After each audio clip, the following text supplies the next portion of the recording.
کل جماعتی حریت کانفرنس کے سینئر رہنما میروائز عمر فاروق نے طویل نظر بندی کے بعد گزشتہ دنوں اپنے ساتھی حریت قائدین سے ملاقات کی۔ ملاقات میں تحریک آزادی کے لیے اپنی جانوں کا نذرانہ پیش کرنے والے حریت قائدین کو خراج عقیدت پیش کیا گیا۔ اس حوالے سے میروائز عمر فاروق نے سری نگر کی تاریخی جامع مسجد میں ایک بڑے اجتماع سے خطاب کرتے ہوئے کہا، میں ایک طویل عرصے کے بعد اپنے ساتھیوں سے ملا، جس میں کہ پروفیسر عبدالغنی بٹ صاحب اور مسرور عباس انصاری صاحب تقریباً 5 سال کے عرصے کے بعد ہم ملے اور ہم نے آپس میں بات کی۔ ظاہر سی بات ہے کہ یہ مرحلہ ایک انتہائی جذباتی مرحلہ تھا کہ اتنے طویل عرصے کے بعد ہم آپس میں مل رہے تھے اور ہم نے ان ساتھیوں کو بھی یاد کیا جو آج ہمارے درمیان موجود نہیں، جنہوں نے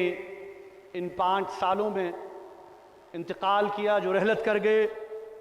جن میں کہ محترم سید علی شاہ گیلانی صاحب، محترم مولانا عباس انصاری صاحب، محترم مصدق عادل صاحب، محمد اشرف صحرائی صاحب، وہ بھی انتقال کر گئے، اور بھی جو ہمارے حریت کے چھوٹے بڑے کارکن اور رہنما تھے، ان کو بھی ہم نے یاد کیا۔ میروائز عمر فاروق نے اس امر پر بھی تشویش کا اظہار کیا کہ تحریک آزادی کو کچلنے کے لیے بڑی تعداد میں حریت قائدین اور کارکنوں کو پابند سلاسل کر دیا گیا ہے۔ ہمارے ساتھیوں کی ایک بہت بڑی تعداد ابھی بھی قید و بند کی صعوبتوں میں، قید و بند کی تکالیف میں مبتلا ہے، اور وہ بھی جیل خانوں کی کوٹھریوں میں نظر بند ہیں، جس میں کہ محمد یاسین ملک صاحب، شبیر احمد شاہ، آسیہ اندرابی صاحبہ، شاہد الاسلام، نعیم احمد خان، محمد قاسم فختو، مسرت عالم، پیر حفیظ اللہ، ایاز اکبر، اور بھی بہت سارے جو حریت کے چھوٹے بڑے کارکن و رہنما تھے، انہیں بھی ہم نے یاد کیا۔ میروائز عمر فاروق نے کل جماعتی حریت کانفرنس کے اس اصولی موقف کا اعادہ کیا کہ جموں و کشمیر کے دیرینہ تنازع کا حل فوجی طاقت سے نہیں بلکہ بات چیت کے ذریعے پرامن طریقے سے ممکن ہے۔ دوستو، بزرگوں، آپ کو یاد ہوگا